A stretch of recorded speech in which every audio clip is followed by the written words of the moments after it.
ವಿಶ್ವಂ ಸನಾತನ ಸಹಚರಿ ವಿಶ್ವಂ ಯೋಗಕ್ಷೇಮ ಮೀಡಿಯಾ ಪ್ರೈವೇಟ್ ಲಿಮಿಟೆಡ್ನ ಕಲ್ಪನೆಯ ಕೂಸು. ಪ್ರತಿ ಪ್ರಯತ್ನವೂ ಹೊಸ ಕನಸು. ಎಲ್ಲರನ್ನ ಪರಾಮರ್ಶಿಸಿ ಎಲ್ಲರನ್ನ ಕೇಳಿ ಇದನ್ನು 9 ಗಂಟೆಗೆ ನಾವು ನೇರ ಪ್ರಸಾರ ಬಂದಿರದೆ ಹೇಗೆ ಅಂತ ಎಲ್ಲರನ್ನು ವಿಚಾರಿಸಿ ಅವರು ಈ ನಿರ್ಧಾರವನ್ನು ತೆಗೆದುಕೊಂಡಿದ್ದಾರೆ. ಇವತ್ತು ಮೊದಲನೇ ಸಂಚಿಕೆ 9 ಗಂಟೆಗೆ ನಾವು ಪ್ರಾರಂಭ ಮಾಡ್ತಾ ಇದ್ದೇವೆ. ಇದೆಲ್ಲರಿಗೂ ಅನುಕೂಲ ಆಗುತ್ತೆ ಅನ್ನೋ ದೃಷ್ಟಿಯಲ್ಲಿ ನಾವು ಕಾಫಿ ಕಟ್ಟೆಯನ್ನ 9 ಗಂಟೆಗೆ ನಾವು ನೇರ ಪ್ರಸಾರದಲ್ಲಿ ಬರ್ತಾ ಇದ್ದೇವೆ. ಮೊದಲಿಗೆ ನಿಮ್ಮೆಲ್ಲರಿಗೂ ಶುಭ ಮುಂಜಾನೆ. ಇವತ್ತಿನ ಶುಭಾಶಯ ಏನ್ ಹೇಳುತ್ತೆ ಅಂದ್ರೆ, ಸ್ನೇಹಿತರೆ, ನಿಮಗೆ ನಿಜವಾಗ್ಲು ಯಾರನ್ನ ಆಗ್ಲಿ ಅವರಿಗೆ ನಿಮ್ಮ ಕೈಲಾದ ಸಹಾಯವನ್ನ ಮಾಡಿ ಒಳ್ಳೆಯದನ್ನ ಬಯಸಿ. ಸಾಧ್ಯ ಆಗ್ಲಿಲ್ಲ ಅಂದ್ರೆ ಯಾವುದೇ ಕಾರಣಕ್ಕೂ ಕೆಟ್ಟದನ್ನ ಬಯಸಬಾರದು, ಅವರಿಗೆ ಕೆಟ್ಟದ್ದನ್ನ ಬಗೆಯಬಾರದು ಅನ್ನೋ ಸುಭಾಷಿತದೊಂದಿಗೆ ಇವತ್ತಿನ ಈ ಕಾಫಿ ಕಟ್ಟೆ ನೇರ ಪ್ರಸಾರವನ್ನ ಪ್ರಾರಂಭ ಮಾಡ್ತಾ ಇದ್ದೇವೆ. ಸ್ನೇಹಿತರೆ, ನನ್ನ ಜೊತೆ ನನ್ನ ಸಹೋದ್ಯೋಗಿಗಳಾದಂಥ 3 ಜನ ಇದ್ದಾರೆ. ಮೊದಲಿಗೆ ನೊಣವಿನಕೆರೆ ರಾಮಕೃಷ್ಣಯ್ಯನವರು. ಇವರು ಹಿರಿಯ ಕಲಾವಿದರು. ಸಾವಿರಾರು ಸಂಚಿಕೆಗಳಲ್ಲಿ ಇವರು ಪಾತ್ರಗಳನ್ನು ಮಾಡಿದ್ದಾರೆ, ಹಲವಾರು ಚಿತ್ರಗಳಲ್ಲಿ ಪಾತ್ರವನ್ನು ಮಾಡಿದ್ದಾರೆ, ಹಲವಾರು ನಾಟಕಗಳನ್ನ ಇವರು ಅಭಿನಯಿಸಿದ್ದಾರೆ. ಸೊ ಇವರಿಗೆ ಮೊದಲಿಗೆ ಕಾಫಿ ಕಟ್ಟೆಗೆ ಸ್ವಾಗತವನ್ನ ಕೋರ್ತಾ ಇದ್ದೇನೆ. ಸರ್, ತಮಗೆ ಸ್ವಾಗತ. ಹಾಗೆ ಹಿರಿಯ ಪತ್ರಕರ್ತರಾದಂಥ ಪ್ರಕಾಶ್ ಚಂದ್ರ, ಸುಮಾರು 4 ದಶಕಗಳಿಗೂ ಇವರು ಮೀರಿ ಪತ್ರಿಕೋದ್ಯಮದಲ್ಲಿದ್ದಾರೆ. ಹಲವಾರು ಖಾಸಗಿ ವಾಹಿನಿಗಳಲ್ಲಿ ತಾವು ಕೆಲಸಗಳನ್ನು ಮಾಡಿದ್ದಾರೆ. ಪ್ರಿಂಟ್ ಮೀಡಿಯಾದಲ್ಲಿ ಇವರು ಕೆಲಸಗಳನ್ನು ಮಾಡಿದ್ದಾರೆ. ಸೊ ಅವರು ನಮ್ಮ ಜೊತೆಗೆ ಇವತ್ತಿದ್ದಾರೆ. ಪ್ರಕಾಶ್ ಚಂದ್ರ ಅವ್ರಿಗೂ ನಾನು ಕಾರ್ಯಕ್ರಮಕ್ಕೆ ಸ್ವಾಗತವನ್ನು ಕೋರ್ತೇನೆ. ಹಾಗೆ ಡಾಕ್ಟರ್ ಮಂಡ್ಯ ರವಿ ಅಂತಾನೆ ಅವರು ಸಾಕಷ್ಟು ಪ್ರಸಿದ್ಧಿ. ಇವರು ಕೃಷಿನಲ್ಲಿ, ಅಂದ್ರೆ ಇವರು MA ಇನ್ ಕೃಷಿ ಮಾಡಿದ್ದಾರೆ, GKVK ನಲ್ಲಿ ಡಾಕ್ಟರೇಟ್ ತಗೊಂಡಿದ್ದಾರೆ. ಇವರು ಕೃಷಿನಲ್ಲಿ ಸಾಕಷ್ಟು ಕೆಲಸ ಮಾಡಿದ್ದಾರೆ, ಮಾಧ್ಯಮದಲ್ಲಿ ಕೆಲಸ ಮಾಡಿದ್ದಾರೆ. ಅವ್ರಿಗೂ ಕೂಡ ಪ್ರೀತಿಯ ಸ್ವಾಗತ ರವಿ ಅವರೇ. ಇವತ್ತಿನ ಸಂಚಿಕೆಯಲ್ಲಿ ಪತ್ರಿಕೆಗಳಲ್ಲಿ ಯಾವ ಸುದ್ದಿ ಬಂದಿದೆ ಅನ್ನೋದನ್ನ ನೋಡ್ತಾ ಹೋಗೋಣ. ಮೊದಲಿಗೆ ತುಂಬಾ ಮುಖ್ಯವಾದಂಥದ್ದು ಒಂದು ಸುದ್ದಿ ಇದೆ. ನಾನು ಅದನ್ನ ಹೇಳ್ತಾ ಮುಂದಿನ ಸುದ್ದಿಗೆ ಹೋಗೋಣ. ಗೀತಾ ಜಯಂತಿ, ಭಗವದ್ಗೀತೆಯ 5162ನೇ ಜನ್ಮದಿನವನ್ನ ಆಚರಿಸ್ಕೊತಾ ಇದ್ದಾರೆ. ಅಂದ್ರೆ ಗೀತೆ, ಕೃಷ್ಣ ಭಗವದ್ಗೀತೆಯನ್ನ ಅರ್ಜುನನಿಗೆ ಬೋಧಿಸಿ ಇಲ್ಲಿಗೆ ಸುಮಾರು 5162 ವರ್ಷಗಳಾಗಿವೆ ಅನ್ನೋದು ನಮಗೆ ತಿಳಿದು ಬಂದಿದೆ. ನಿಜವಾಗ್ಲೂ ಇದು ತುಂಬಾ ಖುಷಿ ಕೊಡೋ ಸಂಗತಿ. ಈ ಗೀತೆ ಬಗ್ಗೆ, ಇದರ ಬಗ್ಗೆ ಏನಾದ್ರೂ ಮಾಹಿತಿ ಇದೆಯಾ ಪ್ರಕಾಶ್ ಚಂದ್ರ ಅವರೇ?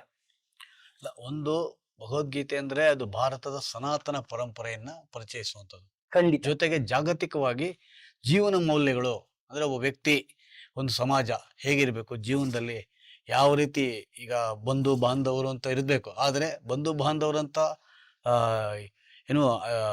ನಮಗೆ ನಿಕಟ ಅಂತ ಇದ್ದು ನಾವು ನಮ್ಮ ಜೀವನನ ನಾವು ತೊಂದರೆ ಮಾಡ್ಕೋಬಾರ್ದು. ಹಾಗಾಗಿ ಸಮಾಜದಲ್ಲಿ ಧೈರ್ಯವಾಗಿ ಬದುಕಬೇಕು. ಸಮಾಜ ಆ ದೃಷ್ಟಿಯಲ್ಲಿ ಜೀವನ ಮೌಲ್ಯಗಳಿಗೆ ಸಾಕಾರವಾಗಿರೋದು ಭಗವದ್ಗೀತೆ. ಇದು 5000 ವರ್ಷ ಅಂತ ಹೇಳ್ತಾರೆ, ಆದ್ರೆ ಅದಕ್ಕಿಂತ ನಮ್ಮ ದಾಖಲೆಗಳ ಪ್ರಕಾರ ಇನ್ನಷ್ಟು ಪ್ರಾಚೀನತೆ ಇದೆ.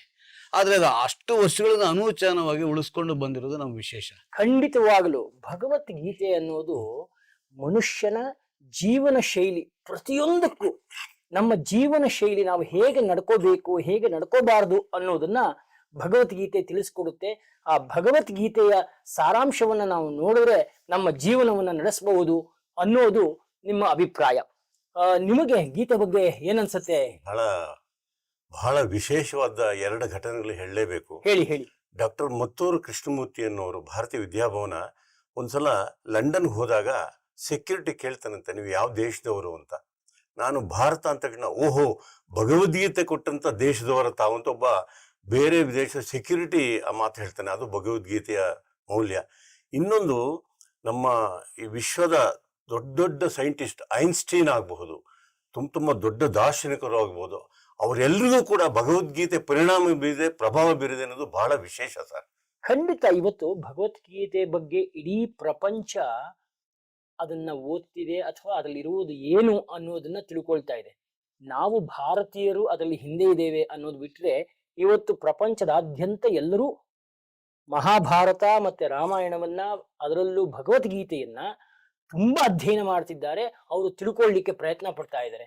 ನೀವೇನ್ ಹೇಳ್ತೀರಾ ರವಿ ಅವರೇ? ಆ, ಪ್ರತಿಯೊಬ್ಬ ಭಾರತೀಯನು ಕೂಡ ಈ ಭಗವದ್ಗೀತೆಯನ್ನ ಸಂಪೂರ್ಣವಾಗಿ ಅರ್ಥ ಮಾಡ್ಕೋಬೇಕು. ಫಸ್ಟ್ ನಾವು ಭಗವದ್ಗೀತೆಯನ್ನು ಅರ್ಥ ಮಾಡ್ಕೊಂಡು ನಮ್ಮ ಮಕ್ಕಳುಗಳಿಗೆ ಅದನ್ನ ಉಣಬಡಿಸ್ಬೇಕಾಗತ್ತೆ. ಯಾವುದೇ ಒಂದು ಶಿಸ್ತಿನ ಜೀವನ, ಒಂದು ಜೀವನ ಹೇಗಿರ್ಬೇಕು ಖಂಡಿತ ಅನ್ನೋದು ಭಯಮುಕ್ತ ಜೀವನವನ್ನ ನಾವು ಹೇಗೆ ವೃತ್ತಿ ಮಾಡ್ಬೇಕಾಗತ್ತೆ. ಎಲ್ಲದಕ್ಕೂ ಎದುರುಗಡೆ ಹಿಂದೆ ಹೋಗ್ತಿರೋದಲ್ಲ. ಅದಕ್ಕೋಸ್ಕರ ಈ ಭಗವದ್ಗೀತೆಯನ್ನ ನಾವು ಸಂಪೂರ್ಣವಾಗಿ ಖಂಡಿತವಾಗ್ಲೂ ನಿಮಗೆ ಪೂರಕವಾದಂತಹ ಒಂದು ಅಂಶವನ್ನ ಹೇಳಲಿಕ್ಕೆ ಇಷ್ಟಪಡ್ತೇನೆ. ನೋಡಿ, ಬೋಧಿ ವೃಕ್ಷ ಅಂತ ಒಂದು ಪತ್ರಿಕೆ ಬರುತ್ತಲ್ಲ, ಅದರಲ್ಲಿ ವಿಶ್ವೇಶ ತೀರ್ಥ ಪ್ರಸನ್ನರು ಹೇಳ್ತಾರೆ, ಭಯಮುಕ್ತ ಜೀವನಕ್ಕೆ ಭಗವದ್ಗೀತೆಯೇ ಸಾಧನ ಅಂತ. ಖಂಡಿತ ಇವತ್ತಿನ ಮಟ್ಟಿಗೆ ಎಷ್ಟು ಪ್ರಸ್ತುತ ಅಂದ್ರೆ, ಇವತ್ತಿನ ಮಕ್ಕಳು ಅವ್ರಿಗೆ ನಾವು ಜೀವನವನ್ನು ಹೇಗೆ ಹೆದರ್ಸ್ಬೇಕು ಅನ್ನೋದೇ ಗೊತ್ತಿಲ್ಲ. ಒಂದೊಂದು ಸಣ್ಣ ಇದಕ್ಕೂ ಅವ್ರು ಎಷ್ಟು ಭಯ ಪಟ್ಕೊಂಡು ತಮ್ಮ ಜೀವನವನ್ನೇ ಅವರು ಕಳ್ಕೊಳ್ತಾ ಇದ್ದಾರೆ. ನಾವು ಅದನ್ನೆಲ್ಲ ಹೆದರ್ಸಿ ನಿಲ್ಲುವಂತ ಗಟ್ಟಿತನ ಕೊಡೋದು ಭಗವದ್ಗೀತೆ. ಇದನ್ನ ರವಿ ಅವ್ರು ಹೇಳಿದಾಗೆ ನಾವು ನಮ್ಮ ಮುಂದಿನ ಪೀಳಿಗೆಗೆ, ನಮ್ಮ ಮಕ್ಕಳಿಗೆ ಅದನ್ನ ನಿಜವಾಗ್ಲೂ ಭಗವದ್ಗೀತೆ ಏನ್ ಹೇಳುತ್ತೆ ಅನ್ನೋದನ್ನ ಖಂಡಿತವಾಗ್ಲೂ ಅದು ಪ್ರತಿಯೊಬ್ಬ ಪೋಷಕರ ಜವಾಬ್ದಾರಿ ಅನ್ನೋದು ಕೂಡ ನಾನು ಈ ಸಂದರ್ಭದಲ್ಲಿ ಸತ್ಯ ಸತ್ಯ ಸತ್ಯ ಹೇಳೋದು ಸಂಪೂರ್ಣವಾಗಿ ಸತ್ಯ. ಇಲ್ಲಿ ಇನ್ನೊಂದು ಅಂಶ ಉಲ್ಲೇಖಿಸಬೇಕು. ಈಗ ಇತ್ತೀಚೆಗೆ ಒಂದು ವಿಶ್ವವಿದ್ಯಾಲಯದಲ್ಲಿ ಭಗವದ್ಗೀತೆ ಕುರಿತ ಒಂದು ವಿಚಾರ ಸಂಕಿರಣ ಏರ್ಪಡಿಸಿದ ಬಹಳ ವಿರೋಧ ವ್ಯಕ್ತವಾಗ್ತದೆ. ಅದಕ್ಕೊಬ್ಬರು ತುಂಬಾ ದೊಡ್ಡ ಚಿಂತಕರು ಇದು ಧಾರ್ಮಿಕತೆಯನ್ನ ಇಲ್ಲಿ ಇದು ತರಬಾರದು ಅಂತ ಹೇಳಿದ್ರು. ಆದರೆ ಅದಕ್ಕೆ ತಕ್ಕಾಗಿ ಇನ್ನು ಕೆಲವು ವಿದ್ವಾಂಸರು ಉತ್ತರ ಕೊಟ್ಟರು.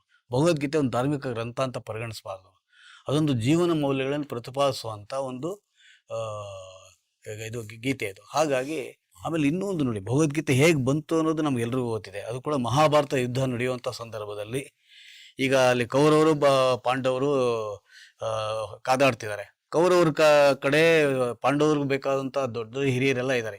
ಈ ಹಂತದಲ್ಲಿ ಅರ್ಜುನನ್ಗೆ ಎಲ್ಲೋ ಒಂದು ಕಡೆ ನನ್ನ ಬಂಧುಗಳನ್ನ ಕೊಲ್ಲಬೇಕಲ್ಲ.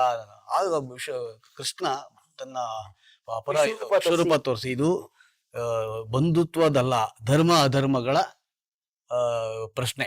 ಇಲ್ಲಿ ಅಧರ್ಮ ಅಳಿಬೇಕು, ಧರ್ಮ ಉಳಿಬೇಕು. ಅದು ಯಾರೇ ಇರಲಿ, ನಿನ್ನ ಕರ್ತವ್ಯ ನೀನ್ ಮಾಡು, ನಾನು ಫಲಾಫಲ ನಾನು ಕೊಡ್ತೀನಿ, ನೀನು ಅದ್ರ ಬಗ್ಗೆ ಯೋಚನೆ ಮಾಡಬೇಡ. ಆಮೇಲೆ ಇನ್ನೊಂದು ಒಬ್ರು ವಿದ್ವಾಂಸರು ಹೇಳ್ತಾರೆ, ಇದು ಕೇವಲ ನೆಪ ಅಷ್ಟೇ. ಏನೋ ಅರ್ಜುನನ ಇಟ್ಕೊಂಡು ಕೃಷ್ಣ ಹೇಳಿದ್ದು, ಅದು ಶಾಶ್ವತವಾಗಿ ಭೂಮಿಗೆ ಅದು ಜೀವನವಾಗಿ ಕಲಿಸ್ಬೇಕು, ಇರಬೇಕು, ಸಂದೇಶ ಕೊಡಬೇಕು ಅನ್ನೋ ದೃಷ್ಟಿಯಿಂದ ಕೊಟ್ಟ ಅದು ಖಂಡಿತವಾಗ್ಲು. ಹೀಗಾಗಿ ಇದ್ರಲ್ಲಿ ನಾವು ಭಗವದ್ಗೀತೆನ ನಾವು ಬಹಳ ಇವತ್ತಿಗೂ ಯಾಕೆ ಪ್ರಸ್ತುತ ಅಂತಂದ್ರೆ ಅದು ಹೇಳಿದ್ದು ಎಲ್ಲ ಕಾಲಕ್ಕೂ ಅದು ನಮ್ಗೆ ಪ್ರಸ್ತುತ.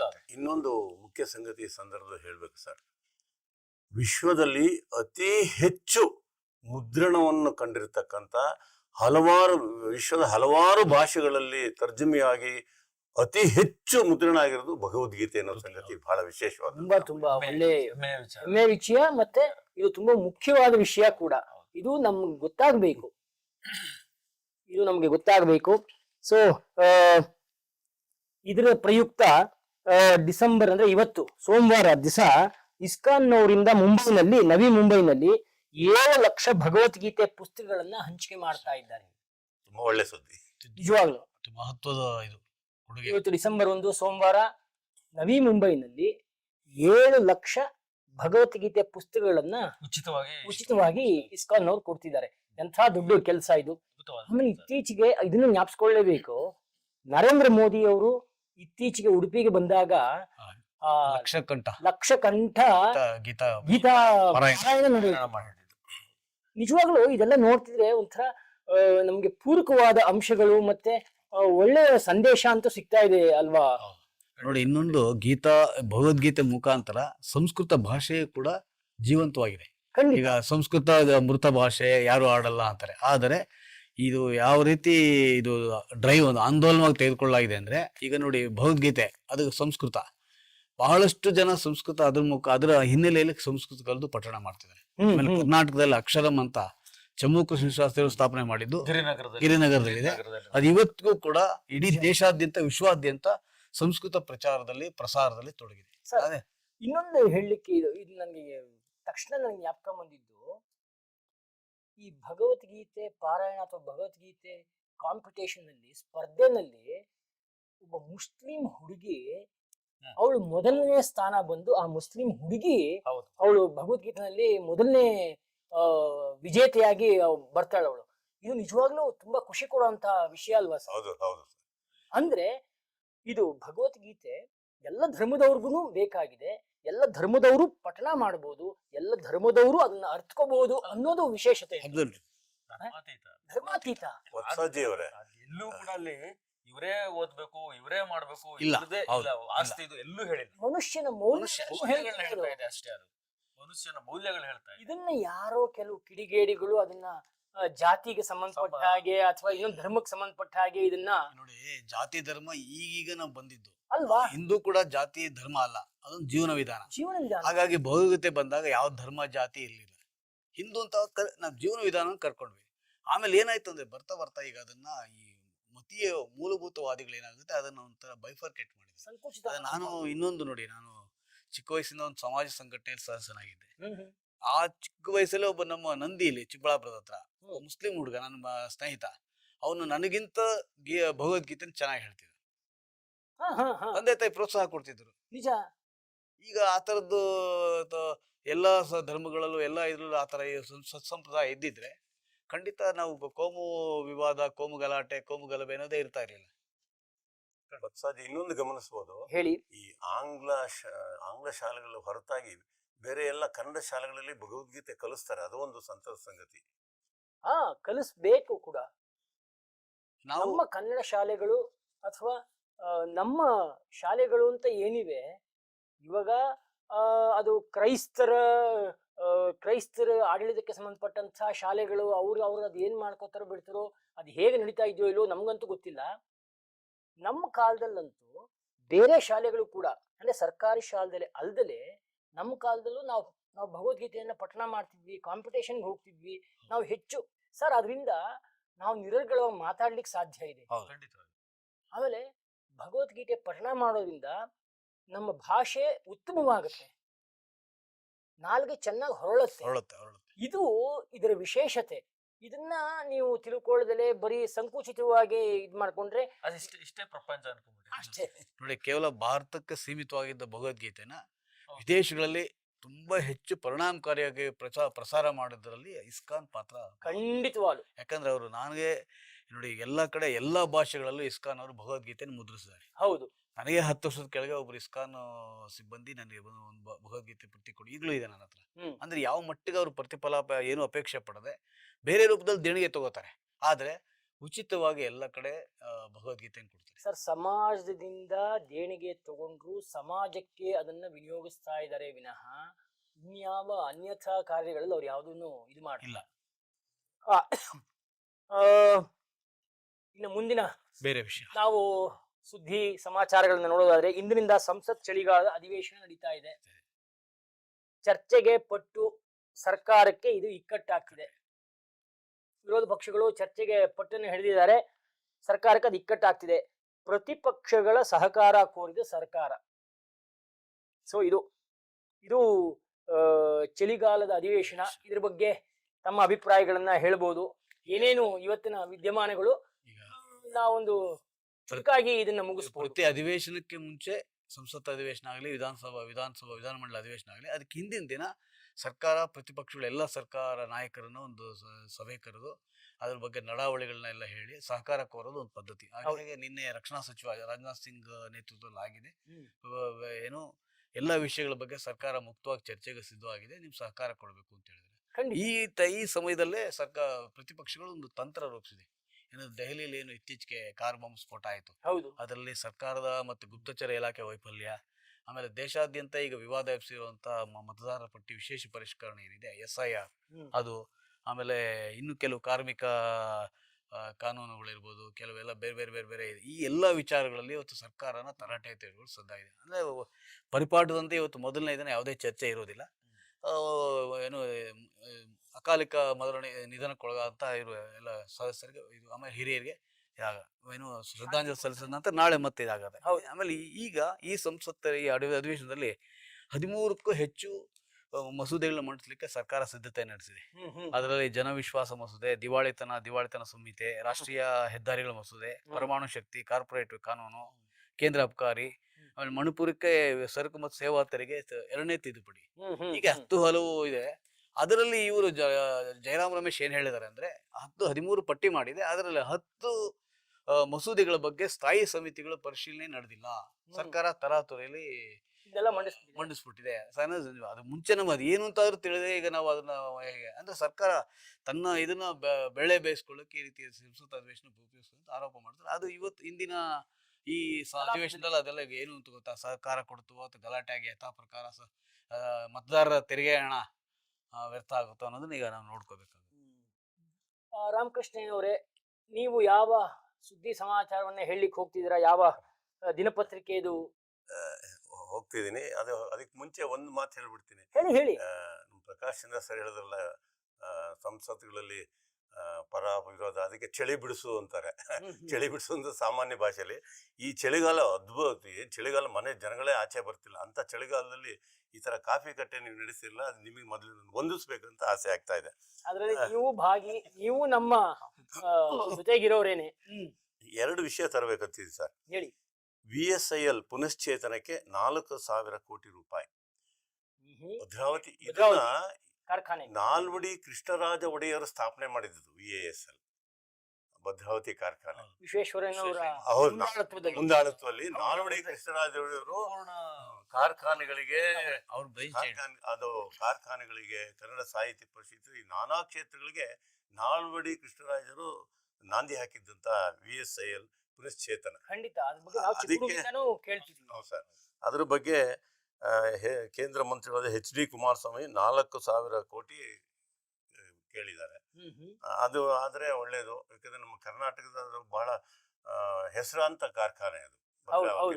ಪೇಪರ್ ಕಾರ್ಖಾನೆ ಖಂಡಿತವಾಗಿ ಅದು ಆಗ್ಲೇಬೇಕಾದ್ರೆ. ಯಾಕೆ ಅಂತಂದ್ರೆ ಅದರಿಂದ ನೂರಾರು ಕುಟುಂಬಗಳು ತಮ್ಮ ಜೀವನಗಳನ್ನ ಸಾವಿರಾರು ಕುಟುಂಬಗಳು ಹಾಗಾಗಿ ಇಂಥವು ಏನು ಮುಂದಾಲೋಚನೆಯಿಂದ ಈಗ ಹಿಂದಿನ ರಾಜ ಮನೆತನದವ್ರು ಮಾಡಿದ್ರು, ಅವನ್ನ ಉಳಿಸ್ಕೊಳ್ಳೋದು ಬೆಳೆಸ್ಕೊಳ್ಳೋದು ಖಂಡಿತ ಇದು ನಮ್ಮ ಕೈಲಿ ಇದೆ ಅನ್ನೋದು ನನ್ನ ಒಂದು.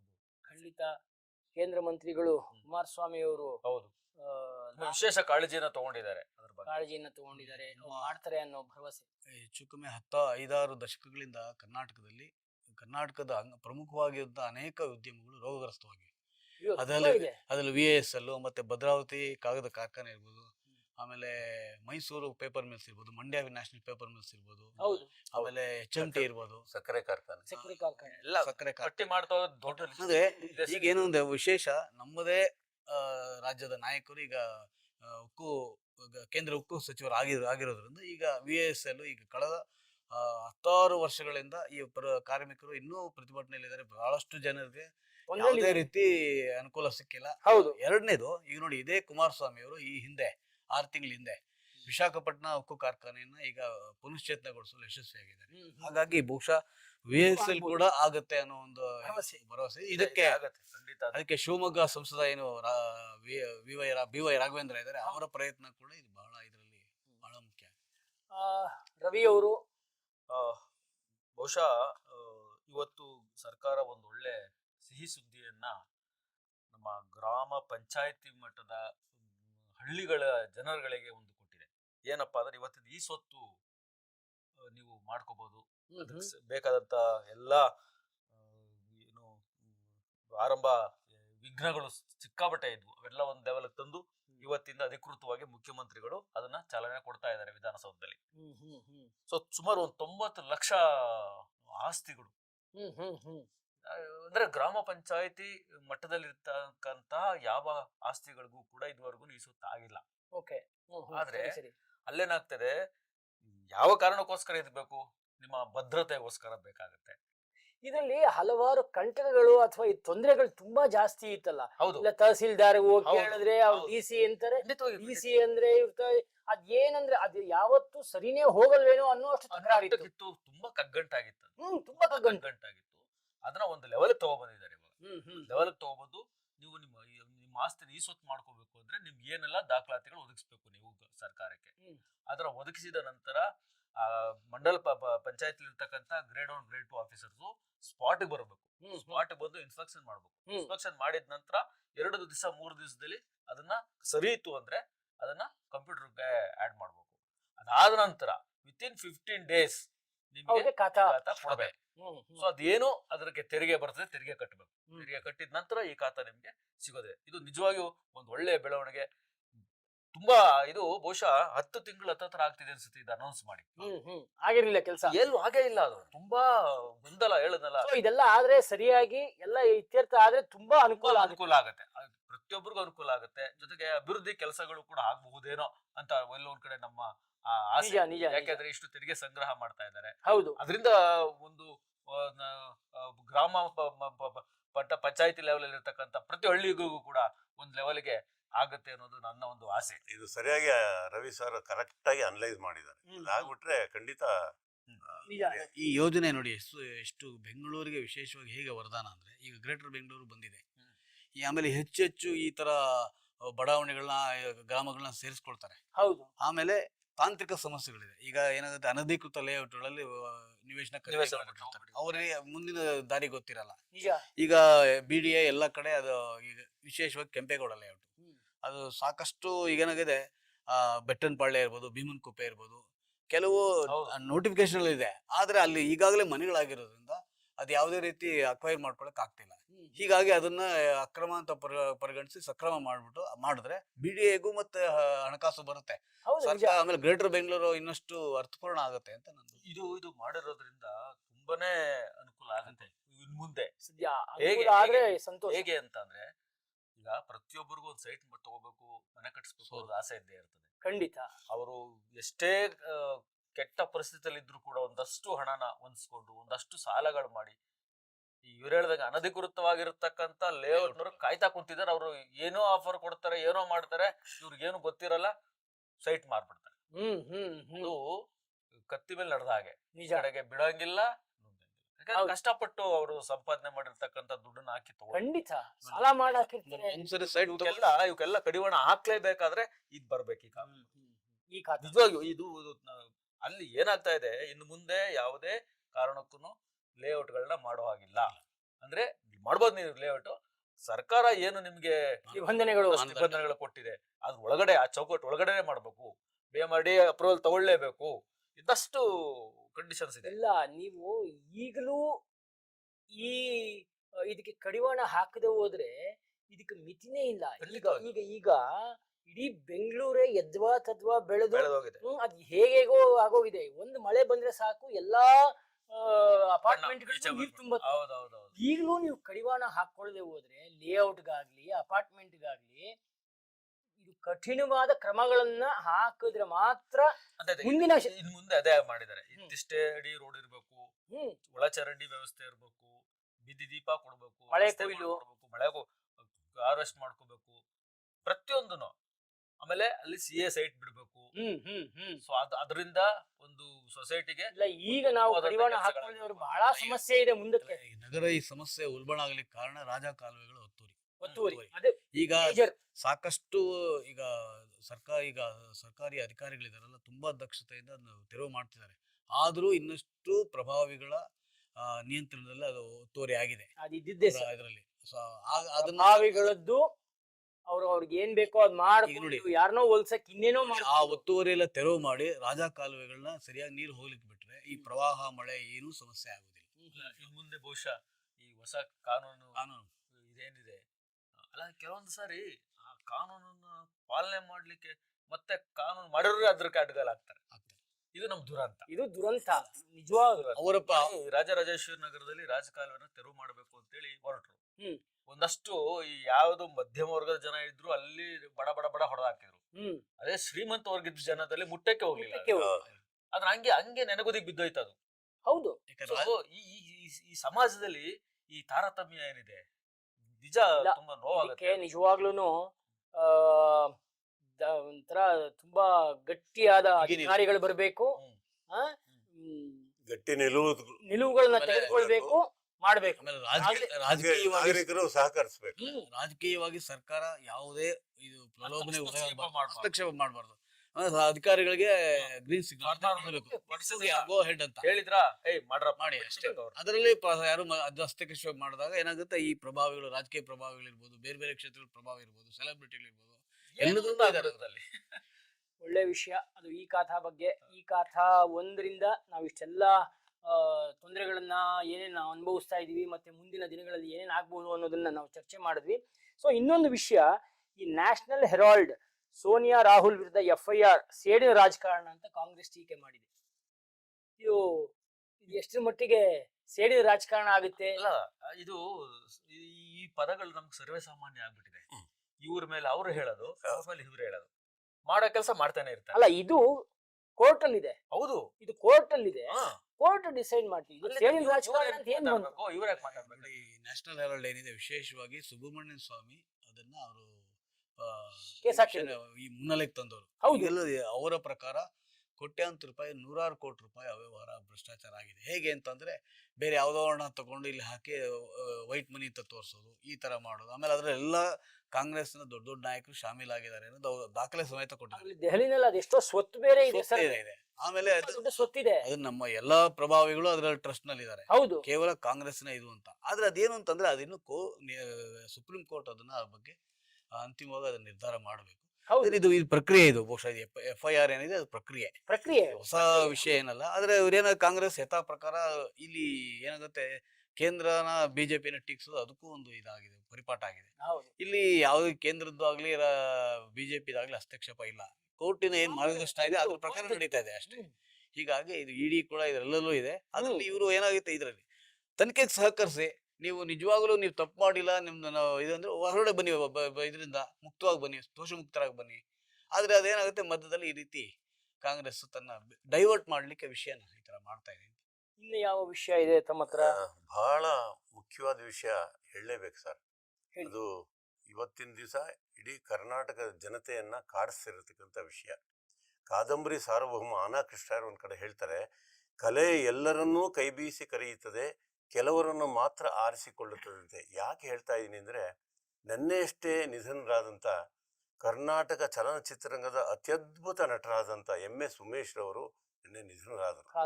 ಅವ್ರ ಬಗ್ಗೆ ಹೇಳ್ತಾ ಹೋದ್ರೆ, ಅವರ ವಿಶೇಷಗಳನ್ನು ಹೇಳ್ಬೇಕಂದ್ರೆ, ಅವರು ಚಿಕ್ಕ ಹುಡುಗನಾಗಿದ್ದಾಗ ನಾಯಕನಾಗಿ ಮಕ್ಕಳ ರಾಜ್ಯ ಅಂತ ಒಂದು ಕಪ್ಪು ಬಿಳುಪಿನ ಚಿತ್ರ ಬರುತ್ತೆ, ನಾವು ನೋಡಿದ್ವಿ. ಒಳ್ಳೆ ಹಾಡುಗಳು, ಒಳ್ಳೆ. ಅಲ್ಲಿ ಅವರಿಗೆ ಆಗಿನ ಕಾಲಕ್ಕೆ ಅದು 50-60 ದಶಕದ 45 ರೂಪಾಯಿ ಅವರಿಗೆ ಸಂಭಾವನೆ ಬರ್ತಂತೆ. ಅವರು ಉಮೇಶ್ ಸರ್ ಏನ್ ಮಾಡ್ತಾರೆ, ಆ 45 ರೂಪಾಯಿ ಒಂದು ಹಾರ್ಮೋನಿಯಂ ಅನ್ನ ಕೊಂಡ್ಕೊಂಡು ಸಂಗೀತದ ಕಡೆ ಪಯಣ ಬೆಳೆಸ್ತಾರೆ, ಪಿಯಾನೋ ನುಡಿಸ್ತಾರೆ. ದೊಡ್ಡ ದೊಡ್ಡ ಕಂಪನಿಗಳಲ್ಲಿ ಅವರು ಸಂಗೀತಗಾರ, ಹಾರ್ಮೋನಿಯಂ ಆಗಿ ಪಿಯಾನೋ ನುಡಿಸೋದು. ಹಂಗಾಗಿ ಅತ್ಯದ್ಭುತ ನಟ. ಸುಮಾರು 700 ಚಿತ್ರಗಳನ್ನು ನಟಿಸೋದು ಅಂದ್ರೆ ಅಷ್ಟು ಹುಡುಗಾಟದ ಮಾತಲ್ಲ, ಬಹಳ ದೊಡ್ಡ ಕಲಾವಿದರು. ಜೊತೆಗೆ ಅವರ ಕುಟುಂಬ ಕೂಡ ಎಲ್ಲ, ಅವರ ಅಣ್ಣ ಒಬ್ರು ಸತ್ಯ ಅಂತ ತುಂಬಾ, ಅವರು ದೊಡ್ಡ ಹಾಸ್ಯ ನಟರಿದ್ರು. ಅವರ ಅಕ್ಕ ಒಬ್ರಿದ್ರು. ಅವ್ರ ತಂದೆಯವರ ಮೈಸೂರಿನವ್ರು ಅವರೆಲ್ಲ. ಅವ್ರ MS ಉಮೇಶ್ ಅಂದ್ರೆ ಅದು ಅವ್ರಿಗೆ ಅವರು ಎಲ್ಲ ಹಾಸ್ಯ ನಟರಾಗಿ ಗುರುಸ್ತಾ ಇದ್ರು. ಬಟ್ ಅವರ ವಿಶೇಷತೆಗಳು ತುಂಬಾ ಹಲವಾರು.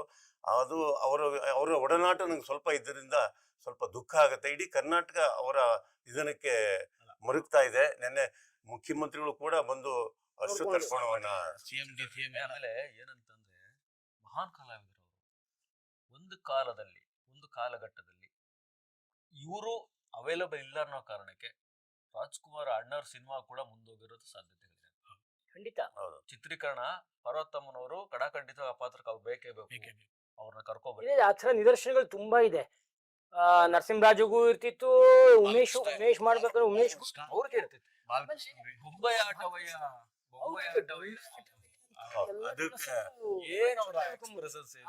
ಏನಾದ್ ಮಾಡಿದ್ದಾರೆ, ಏನ್ ಬ್ಯೂಟಿಫುಲ್. ಆಮೇಲೆ ಒಳ್ಳೆ ನಟ ಪುಟ್ಟಣ್ಣ ಕಣಗಾಲ್ ಅವರ ಮುನಿತಾಯಿನಲ್ಲಿ ಅದು ಬಹುಶಃ ಕಣಗಾಲ್ ಅವರನ್ನು ಜ್ಞಾಪಿಸ್ಕೋಬೇಕು. ಉಮೇಶ್ ಅಷ್ಟೇ, ಅವರಷ್ಟೇ ಆ ಪಾತ್ರ ಮಾಡ್ಬಾರ್ದು ಅನ್ನೋ ಮಟ್ಟಿಗೆ. ಹಿಂಗೆ ನಾವು ಹರಿಶ್ಚಂದ್ರ, ರಾಜ್ಕುಮಾರ್ ಬಿಟ್ರೆ ಆಗಲ್ಲೋ ಅಂತೀವೋ, ಹಂಗೆ ಉಮೇಶ್ ಅಷ್ಟೇ ಆ ಮುನಿತಾಯಿಲ್ ಮಾಡಕ್ ಸಾಧ್ಯ ಆಯ್ತು ಅಂತ. ಖಂಡಿತ. ಅದೇ ನೋಡಿ, ಇಲ್ಲಿ ಅಪಾರ್ಥ ಮಾಡ್ಕೋಬೇಡಿ. ನೋಡಿ ಹೇಗಿದೆ ಅಂದ್ರೆ, ಉಮೇಶ್ ಅವರ ಪ್ರಸ್ತುತೆ, ಅವರ ಇದು ಅಸ್ತಿತ್ವ ಯಾವ ತರ ಇತ್ತು ಅಂದ್ರೆ, ಈಗ ತೆಲುಗಿನಲ್ಲಿ ಬ್ರಹ್ಮಾನಂದಮ್, ತಮಿಳಿನಲ್ಲಿ ಒಡಿವೇಲು, ಹೌದು. ಆಮೇಲೆ ಕನ್ನಡದಲ್ಲಿ ಉಮೇಶು, ಹಿಂದೆ ಮುಸುರಿ ಕೃಷ್ಣಮೂರ್ತಿ, ನರಸಿಂಹರಾಜು, ಬಾಲಕೃಷ್ಣ ಇವರು ಇಲ್ಲದೆ ಆ ಪಾತ್ರಗಳು ಸರಿ ಹೋಗ್ತಿರ್ಲಿಲ್ಲ. ಹೌದು, ಇವರೇ ಬೇಕಾಗಿತ್ತು. ದಿನೇಶ್ ಜ್ಞಾಪಿಸ್ಕೋಬೇಕು ಸರ್. ಹೌದೌದು, ದಿನೇಶ್ ಇದಾರೆ. ದಿನೇಶ್ ಅವರು ಅಯ್ಯೋ, ದಿನೇಶ್ ಅವರು ಒಂದ್ ರೀತಿಲಿ ಆಗಿ ಬಂದು ಖಳನಟರಾಗಿ ಬಂದು ಎಷ್ಟು ಬೇಗನೆ ಅವರು ಹಾಸ್ಯ ನಟರಾಗಿ ಕನ್ವರ್ಟ್ ಆದ್ರು, ಮತ್ತೆ ಅದನ್ನ ಗೆದ್ರು. ಹೌದು, ಹೀಗಾಗಿ ಅದೇ ನೀವು ಹೇಳ್ದಾಗೆ ಗೋಲ್ಮಾಲ್ ರಾಧಾಕೃಷ್ಣದಲ್ಲಿ ಇವತ್ತಿಗೂ ನಮ್ ನೆನಪಾಗೋದು ಉಮೇಶ್ ಅವರು ಅದೇನೆ. ನಿಜ.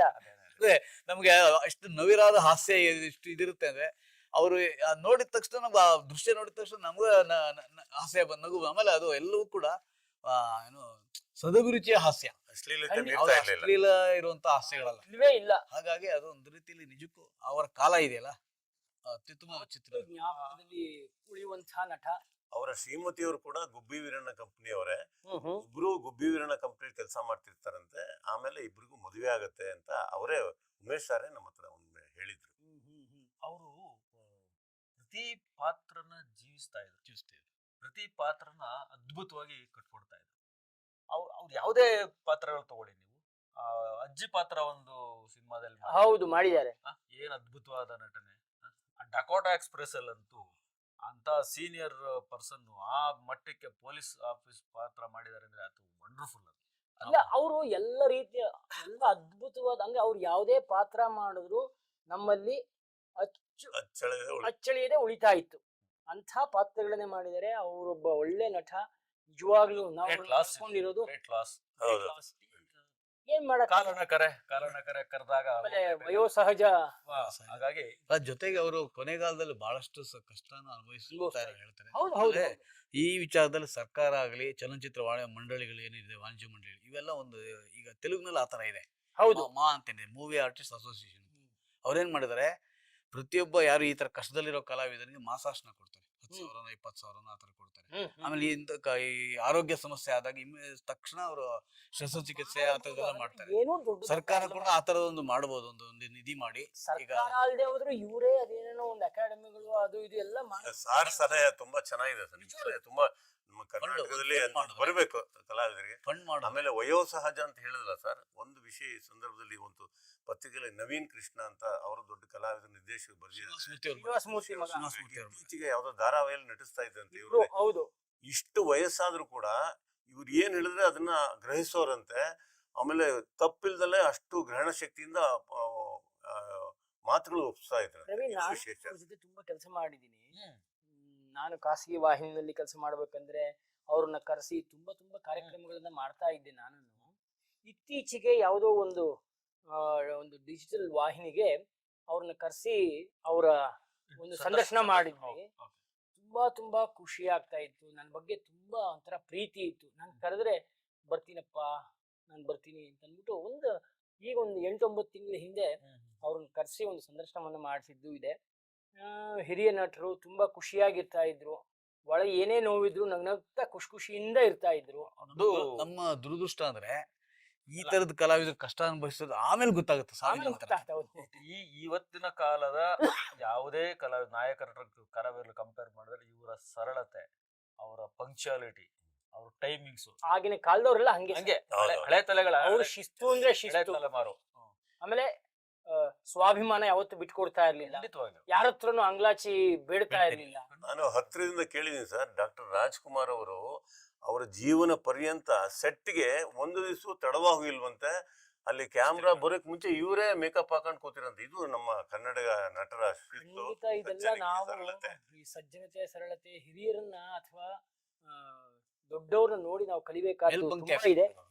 ವಿಜಯ ಕರ್ನಾಟಕದಲ್ಲಿ ಒಂದು ಮುಖ್ಯವಾದ ಅಂಶ, ಮುಖ್ಯವಾದ ಏನಿದೆ ಅಂದ್ರೆ ವನ್ಯಜೀವಿಗಳ ಮುನಿಸು ತಣಿಸಿ.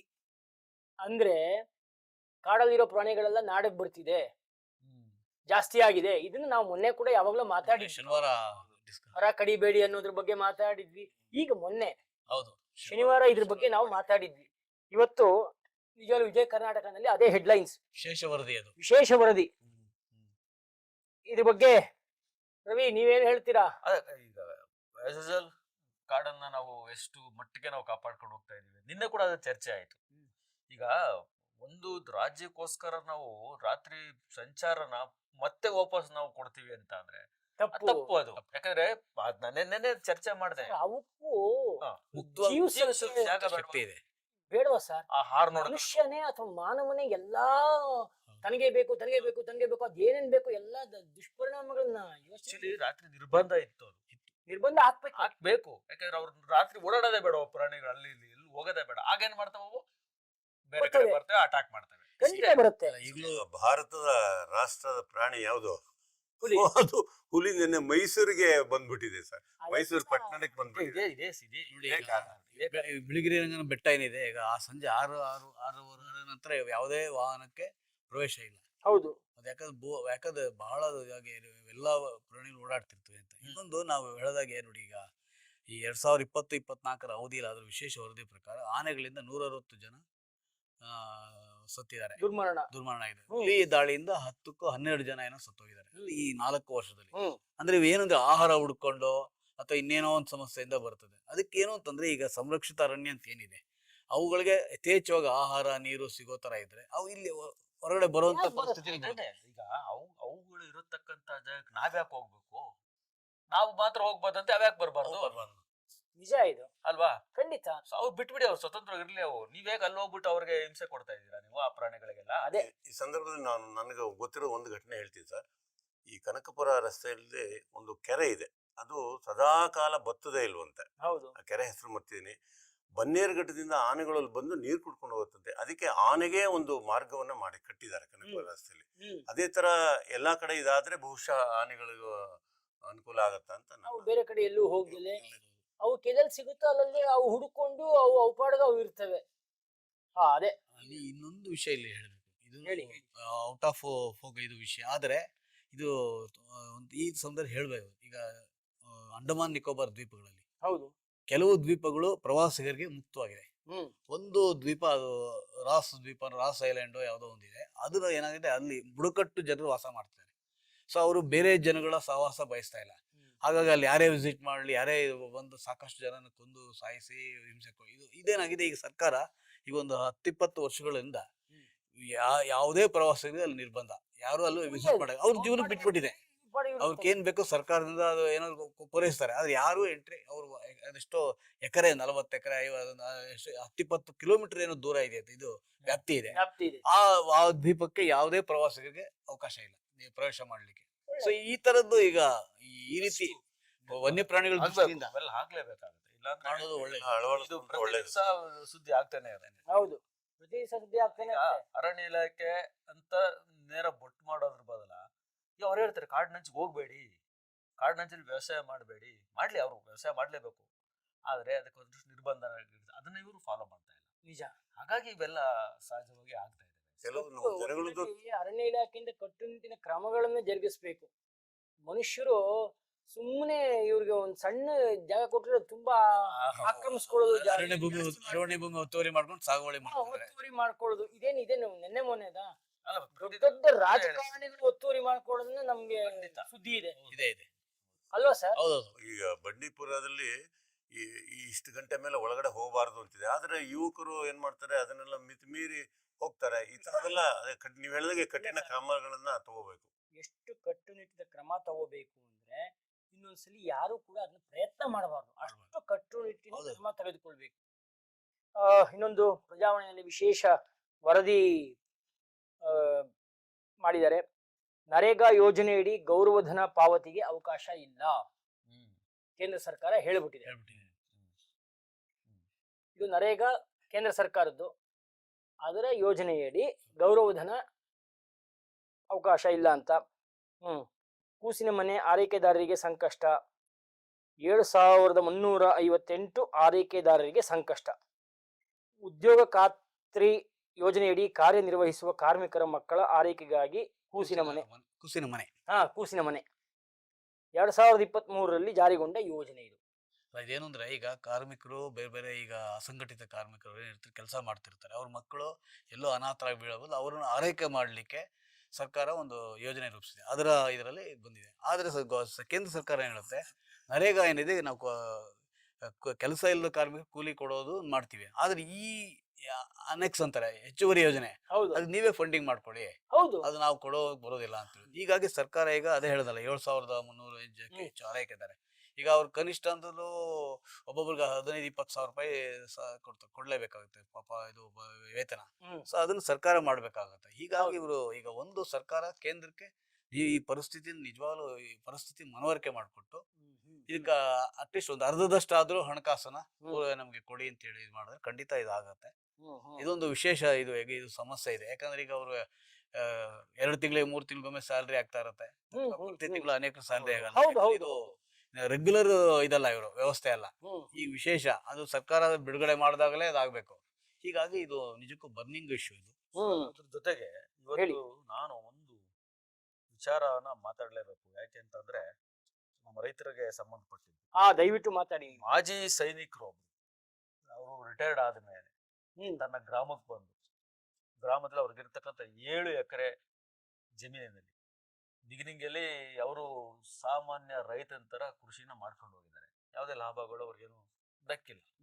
ಅದಾದ ನಂತರ ಅವರು ಆಧುನಿಕ ಕೃಷಿ ಪದ್ಧತಿಗಳನ್ನ ಅವರು ಅಳವಡಿಸ್ಕೊಂಡು ನೋಡಿ, ಇವತ್ತು ಒಂದು ಎಕರೆನಲ್ಲಿ ನಾರ್ಮಲ್ ಆಗಿ ಒಂದು 30-40 ಟನ್ ಕಬ್ಬು ಬೆಳೆದ್ರೆ ಹೆಚ್ಚು.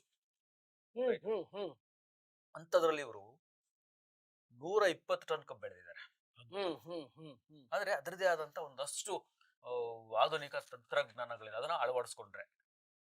ಈಗ ನಾವೇನ್ ಹೇಳ್ತೀವಿ, ಕಬ್ಬುವಿಂದ ಪಟದಿಂದ ಪಟಕ್ಕೆ ಇದರಿಂದ ಇಷ್ಟು ಸಾಲಿಂದ ಸಾಲಿ ಕೊಡ್ಬೇಕು, ಇಷ್ಟೇ ಅವ್ರು ನಮ್ ರೈತರಾಗಿ ಮಾಡಲ್ಲ. ಅಲ್ಲಿ ಜಾಗನೇ ಕೊಡಲ್ಲ. ಯಾಕಂದ್ರೆ ಅದಕ್ಕೆ ಗಾಳಿ ಬೇಕಾಗುತ್ತೆ, ಬೆಳಕ್ ಬೇಕಾಗುತ್ತೆ ಬೆಳೆಯೋದಕ್ಕೆ. ಇಲ್ಲ ಉಸಿರು ಕಟ್ಟಿಸಿದ ವಾತಾವರಣ ಆಗತ್ತೆ. ಇವ್ರು 7 ಅಡಿಗೆ ಒಂದೊಂದು ಇದು ಬದು ತರ ಮಾಡ್ತೀವಿ. 4-5 ಸಾಲುಗಳ ಮಧ್ಯೆ 6 ಸಾಲುಗಳ ಮಧ್ಯೆ 7 ಅಡಿ ಜಾಗ ಬಿಟ್ಟು ಮಾಡುವಂತದ್ದು. ಸರಿ ಸರಿ. ಇದು ಹೊಸ ಒಂದು ವೆರೈಟಿ. ಇದು SNK 13374 ಅಂತ ತಳಿ ಹೆಸರು. ನೋಡಿ ಇಷ್ಟು ಅದ್ಭುತವಾದಂತ ಒಂದು ಸಾಧನೆ ಮಾಡಿದ್ದಾರೆ. ಈಗ ಈ ತರದ್ದು ನಾವು ಈಗ ಕೃಷಿ ಲಾಭದಾಯಕ ಅಲ್ಲ ಅನ್ನೋದು ಮಾತ್ರ ನಾವು ಹೇಳ್ತಾ ಇದೀವಿ ಅಷ್ಟೇ ಬಿಟ್ರೆ, ಈ ತರದ್ದೆಲ್ಲ ಏನು ಆಗಿರ್ತದೆ ಅದನ್ನ ಎಲ್ಲರೂ ಅಳವಡಿಸ್ಕೋಬೇಕು.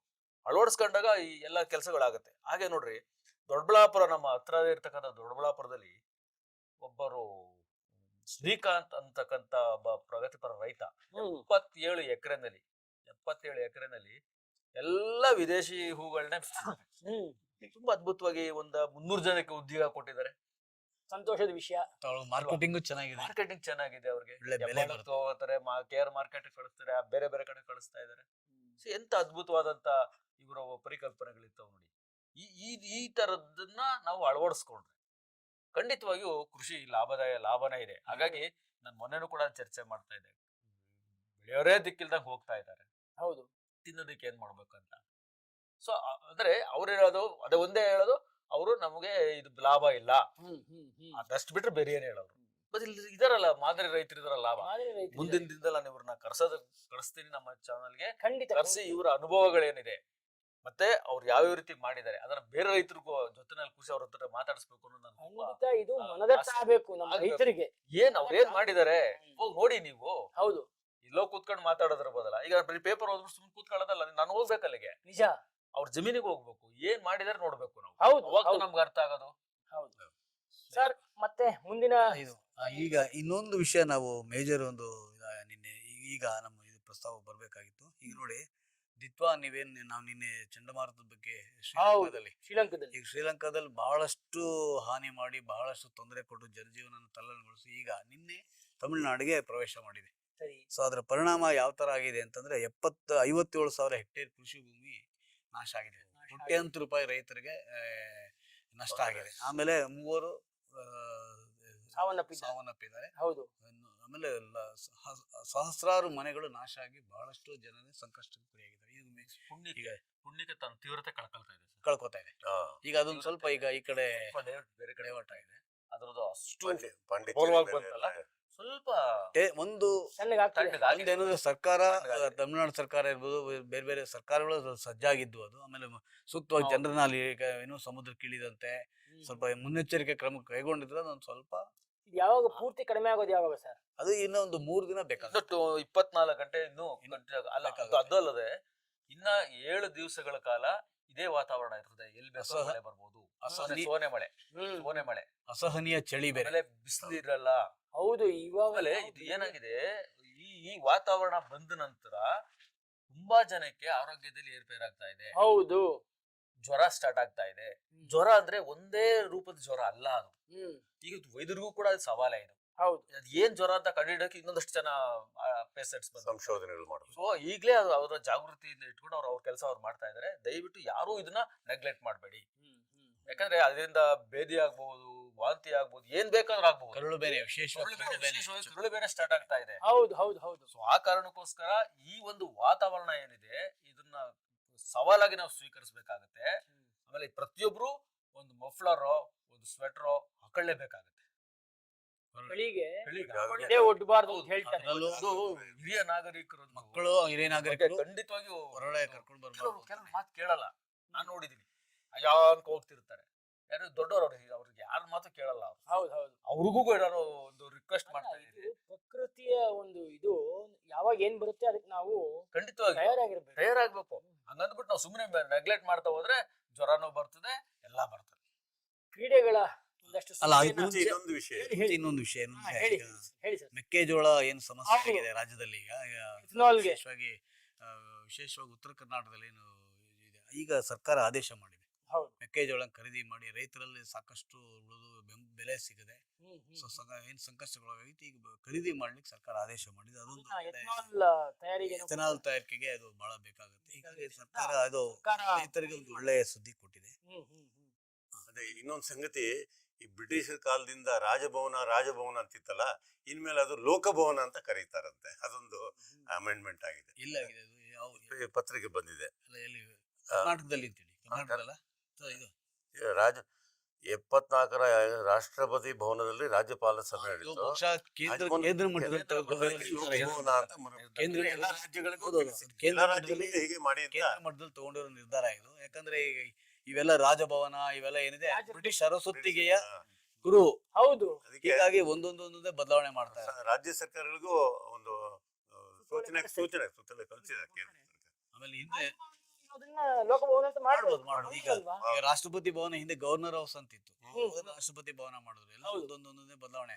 ಆಮೇಲೆ ಇದು ಅಷ್ಟೇ, ಯಾವುದು ಇಂಡಿಯಾ ಗೇಟ್ ಇದೆಯಲ್ಲ, ಅದು ಹೌದು. ಇಂಡಿಯಾ ಗೇಟ್ ಈಗ ಮಾಡ್ಕೊಂಡಿದ್ದು. ಅದಕ್ಕೆ ಮುಂಚೆ ಅದು ಈ 2ನೇ ಮಹಾಯುದ್ಧದಲ್ಲಿ ಏನ್ ಗೆದ್ವಲ್ಲ, ಹೌದು. ಅದರ ಶ್ರದ್ಧಾಂಜಲಿ ಸಲ್ಲಿಸೋ ದೃಷ್ಟಿಯಿಂದ ಆ ತರ ಮಾಡಿದ್ರು. ಅದು ಕೊನೆ ಇಂಡಿಯಾ ಗೇಟ್ ಅಂತ ಅದನ್ನ ಸ್ವತಂತ್ರ ಭಾರತ ಬದಲಾಯಿಸಿದ್ರು. ಅದು ಒಳ್ಳೆ ಲಕ್ಷಣ. ಅದು ನಾವು ಕ್ರೀಡಾ ಸುದ್ದಿ ಕ್ರೀಡೆಗೆ ಬರೋಣ.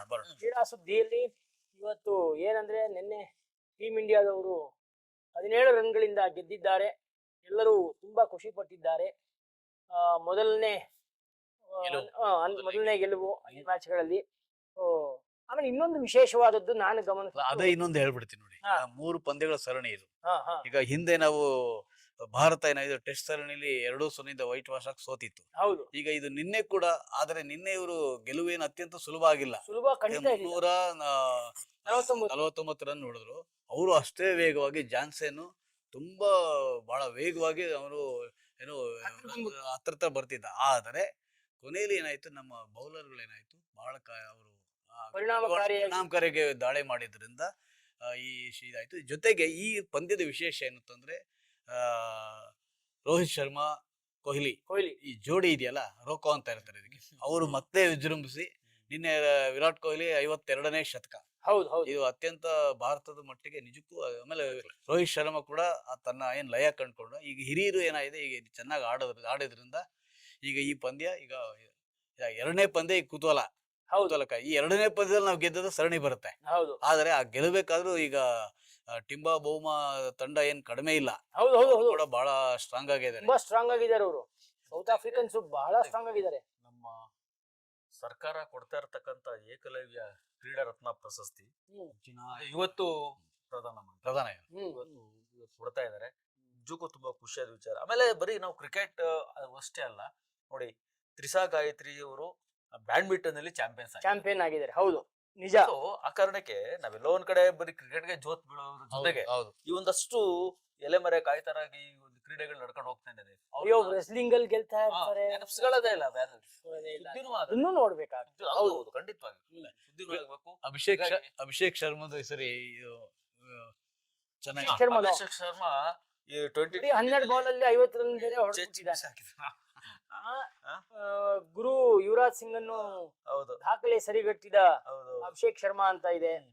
ನೋಡಿ ಅಭಿಷೇಕ್ ಶರ್ಮಾ ಒಬ್ಬ, ಆಮೇಲೆ ಸೂರ್ಯವಂಶಿ ಏನು ಆದಿತ್ಯ ಏನು ಸೂರ್ಯವಂಶಿ, ಹೌದು ಅವನ 15 ವರ್ಷದ ಬಾಲಕ ಅಷ್ಟೇ. ನಿಜಕ್ಕೂ ಈಗಿನ ಯುವ ಜನರು ಯಾವ ಮಟ್ಟಿಗೆ ಇದು ಬರ್ತಾ ಇದಾರೆ ಅಂತಂದ್ರೆ ಬಹುಶಃ ಮುಂದೆ ಭಾರತದ ಮಟ್ಟಿಗೆ ಬಹಳ ಹೆಚ್ಚಿನ ಸಾಧನೆ ಆಗುತ್ತೆ. ಇಂಥ ಯುವಕರು ಬರಬೇಕು.